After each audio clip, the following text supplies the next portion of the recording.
Hello and welcome, everyone. Today we're going to talk to Tamas. I've known Tamas, I think, 3 or 4 years now.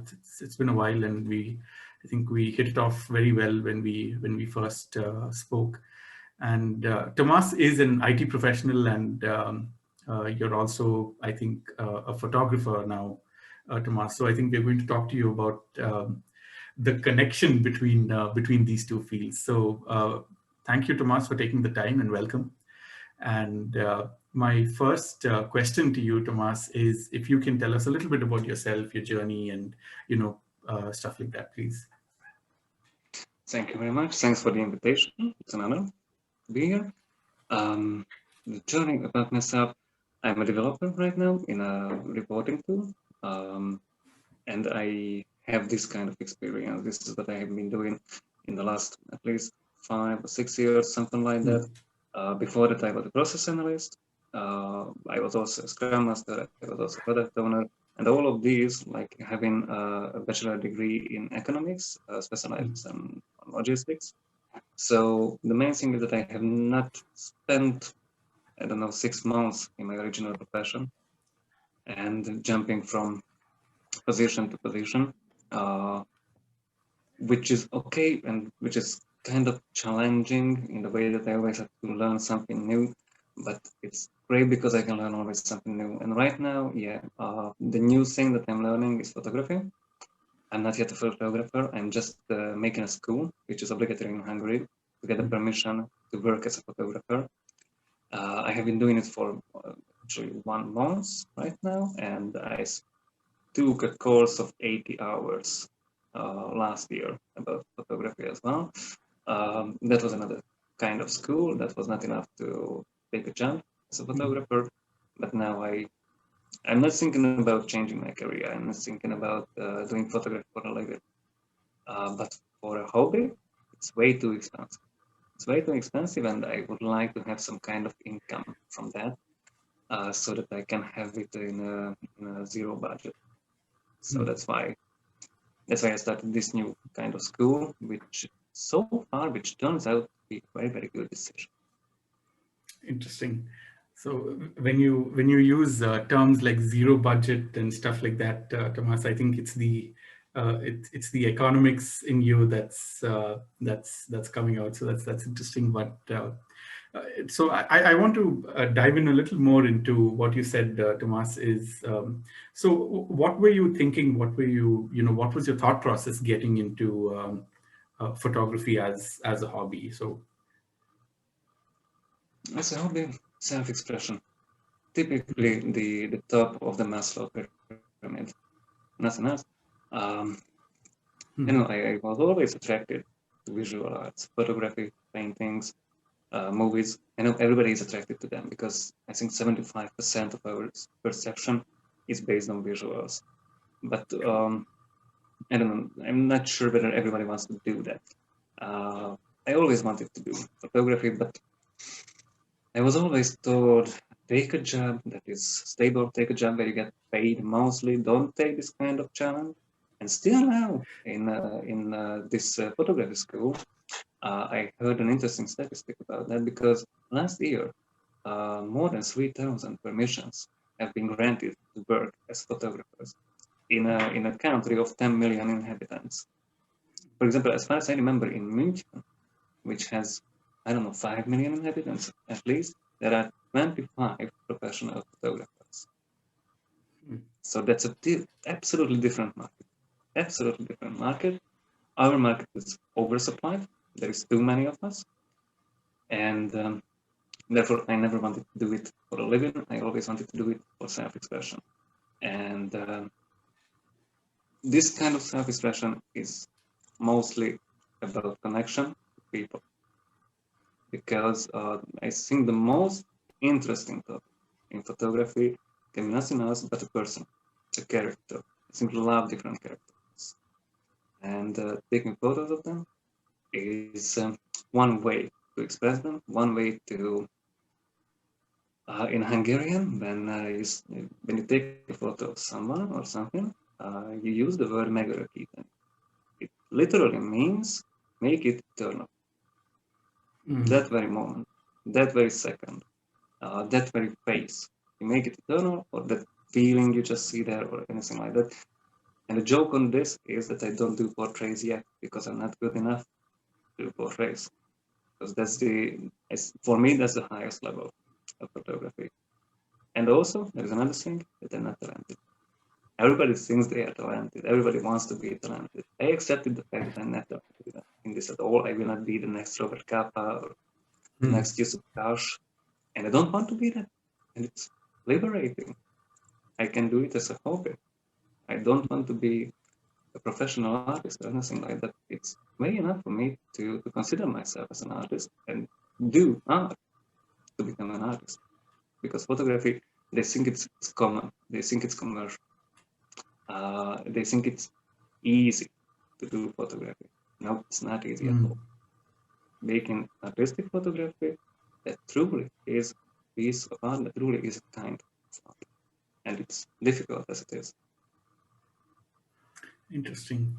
So you touched upon something, Tamas, which I think I didn't think about, but now you've aroused my curiosity on that, is when it comes to photography, how much of it is an inborn skill, like, you know, a naturally born talent, and how much of it is practice and or, you know, is it a bit of both? Is it one over the other? So you know, can you talk a little bit about that, Tamas, please? I think it's the same as in all kinds of art and maybe all kinds of professions, that 99% is technique, routine, knowledge, skills. 99% of it can be developed. But that 1% is talent, and if that is missing, you will not be special. If that's missing, you will be in the crowd, you will be mediocre, you will be someone in the crowd, which is perfectly fine. If you have that 1% plus, then you can be something special with a lot of development, with a lot of learning. Then you can be special. Without them, without each other, neither of them is, well, only having, you know, learning something and becoming good at something with practice. That's always good, because you will give solid quality, whatever you do. If you learn it, get your routine, get your skills, you will be fine. You will be fine. But if you want to be special, you better find that one thing that you are only special in. If you don't find that, okay. Interesting. It's okay. That's actually fascinating, Tomas, that you say that. So I guess another question, Tomas, is what did you expect getting into photography? So how did you think it would be for you when you entered that space? I didn't have great expectations about it, because I already knew from my older experience with photography that I will not be special. I will be nothing special here. But there was one expression with that. I don't know whom the quote comes from, but it's a very true one, that it is essential to do unessential things time by time. Actually, to play. Do something that you don't do for a living. Do something that you don't have to do. Do something that you simply and purely enjoy. And photography is this for me. I simply and purely enjoy it. I simply enjoy creating something without creating something, because photography is creating something new from something that already exists. There will be no further object, there will be no further things in the world, because we don't need much more things, actually. We will need more thought.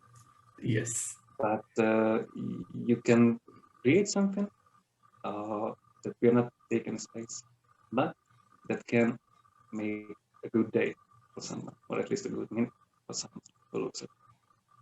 And that's just great. That's it. In this aspect, I think that's a wonderful feeling. That's very. It's actually, again, very interesting, Tomas. So, I guess another question that comes to mind is, in terms of an expectation gap, so was there anything that really surprised you when you got in? It's like something that, oh, I definitely did not expect, this thing to be like this. Is there anything about photography that surprised you after you got in, Tamas? Consciousness. I was naive about it because, I said earlier, that everybody's saying that photography is easy. I did think that photography is easy, but it's not. It's not only in the technical way, not only in the with the very strict physics that is behind photography. There's a fantastic science behind the whole thing, but also composing a good photo is a little bit like composing music, lyricless classic music. In some aspects, the same thing happens. A composer has a lot of sounds, and he or she has to choose the right sounds and put them in the right sequence to get the final result of an emotion without words. That's why it's important not to have lyrics in that music. And photography does the same. We must take our objects, we must take our forms, colors, textures, lights, shadows, and put them in the right sequence, put everything to its right place to have a final result of an emotion. Because most of the times, photography is mostly about emotions. We want to see, to express some mood, some emotion. We want to make our viewers happy. We want to make them sad. We want to make them in a nostalgic mood, something like that. We want to have some kind of effect on the emotions of the viewer, and that's why I call photography an art. Because whatever art you take, literature, poetry, music, paintings, anything, or photography, you always want to target those emotions. Interesting.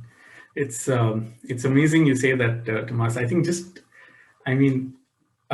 for me, photography is I just take my phone and I just think that I can just go around clicking photographs is that. But I think the way you put it is mind blowing, Tomas. I must say that because I never thought about it that way. I never thought that there is so much depth to something that uh, to me is actually very simple, but it's a lot more complex. And I think just listening to it, I am surprised. So I can imagine how much more surprised you would have been when you're actually experiencing it, Tomas. It's Yeah, it's true. amazing. That's when we get back to my actual school and the other school as well. I'm learning from very skilled and very good and very talented photographers with good reputation and huge knowledge and huge experience, and they actually amaze me how much people can know about a topic that was only images for me, just images. And this thing that being a good photographer is catching the moment, catching the second, do it continuously, take that shot, the war photos of Robert Capa, things like that, the report photos, the WordPress photo competition. They always seem to be spontaneous. They are not. They are not set. Of course, I'm not saying that they are not paid in this aspect. But the photographer has those images in his head, I don't know, 10 minutes before taking the photo. And he's hunting for that second. He's waiting for that. He's moving for that. Taking a photo for National Geographic, like, I don't know, a very specific butterfly. Sometimes it takes 3 months, 6 months, because they have to wait for it. And the spirit is strong, and they want to have that butterfly, a very specific spot that has been selected by very careful sorting. They go all over the jungle looking for a good spot, and then they wait for the butterfly. Oh my God. Okay. I mean, it's amazing. You say that, Tomas. I mean, it's completely fascinating. I Yeah, I would like never getting too much photos. I would never have expected it to have so much of detail and so much of thought, Tomas. Mind blowing.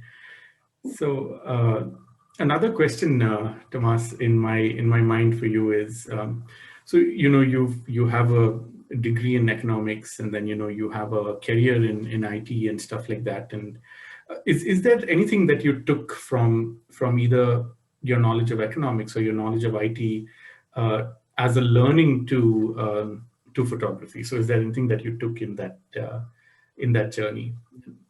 In the art of photography, not too much. Hmm. Unless if we take into consideration that kind of philosophy that photography is also a result of a process. Just like in case of business process, you have to know where you are, where you want to be, and how you can come to that spot. But this is true for a lot of professions actually. In business, yes. If I want to do photography for a business, and I will have to do photography as a business, yeah, my degree in economics, I think it gives me a great advantage. Even if I have not worked in retail, even if I have not worked actually in my passion, I always worked for multinational companies. I have never been a self-employed person, and I never intended to be that for sure. But yeah, that means a big advantage for me, I believe. And also, if maybe I can use this in the form, in the way that sometimes big companies want to have portraits, want to have event photos, want to have, I don't know, marketing photos for themselves. Maybe I can get into that market. If I can, it's fine. If I cannot, it's fine. I will find my own way. But at least I know some multinational companies in Hungary. Maybe I can find their way, and maybe I have some idea about how they work, how they sell, and maybe I can sell myself. Interesting. Interesting.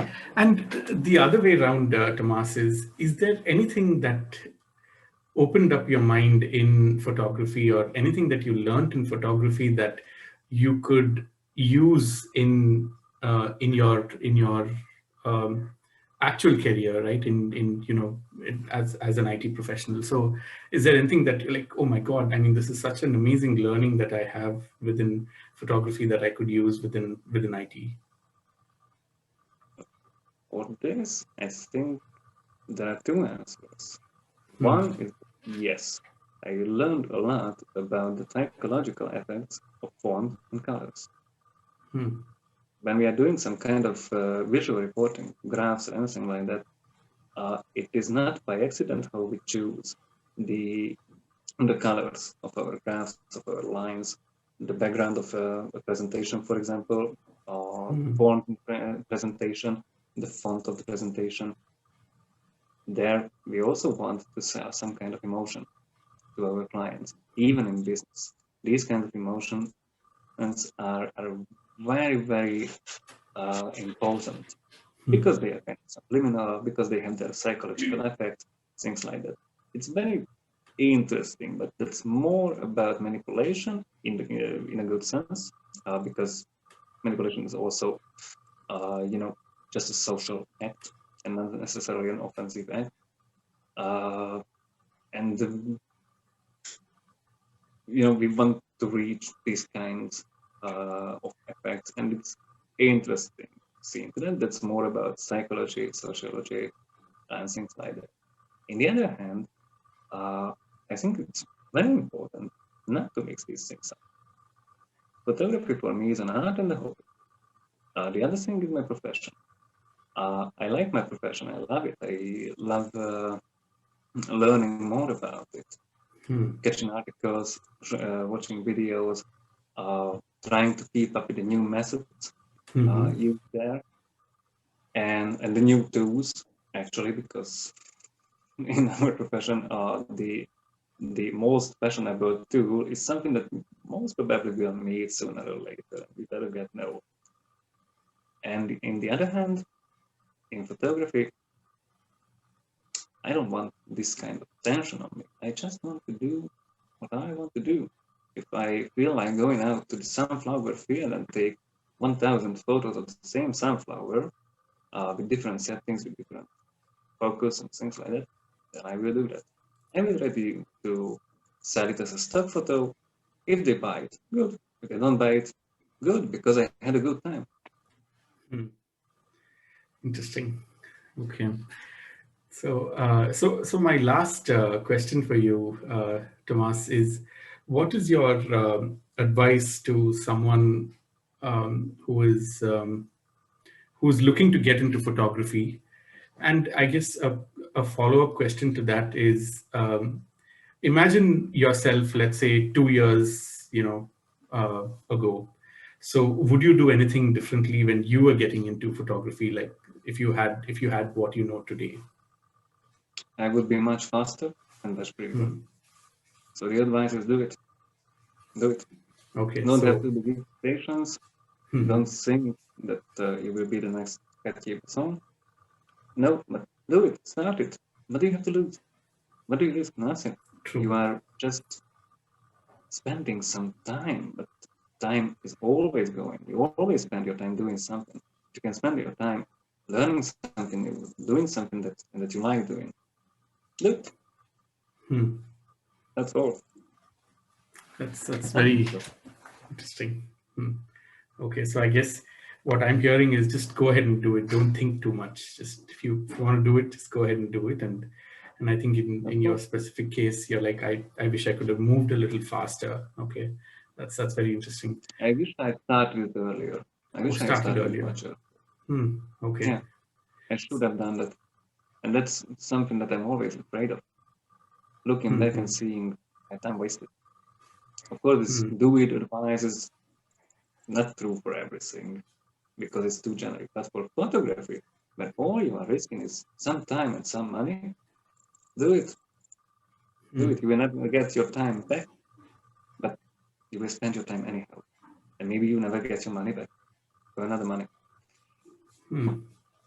Interesting. I just thought of another question, Tomas, as you were saying this is so photography. I think sometimes I would think there are two ways for people to get into photography, and I think one is just you buy a basic camera or something that's an equivalent of a camera, and you just go ahead and you start researching and watching videos, and basically a self-taught person with experience. And I think the other way is to go to a professional school, try to get an education, and do specific assignments like what is given to you. So do you have any advice on which of these is better? Which of these would you recommend? Any thoughts on that, Tomas?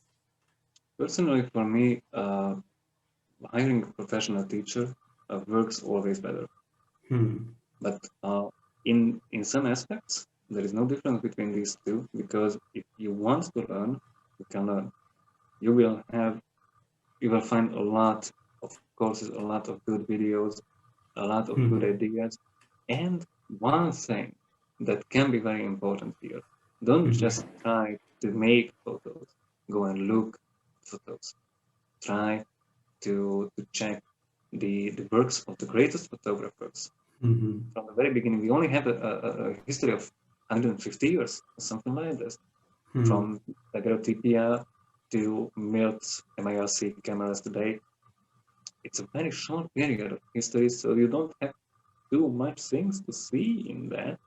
So you can spend your time checking out the styles, the working methods, the art of the biggest photographers. And if you want to have it in a bigger picture, you can check the painters because those are the ancestors of the Hmm. photographers. And as far as I can see now, it's not official. It's not. It's just the opinion of a student. But Hmm. in most photography styles, you will find painting style, and that's fantastic to find these little jokes, these little gags, these little Easter eggs when they refer back to each other. And I think it's fantastic to see how these kinds of arts uh, refer to each other, they affected each other. And I think it's fantastic. So if you want to learn photography, learn it anyhow. If it's better for you to get a teacher and get Hmm. one kind of view, but all that is in that view, that's fine.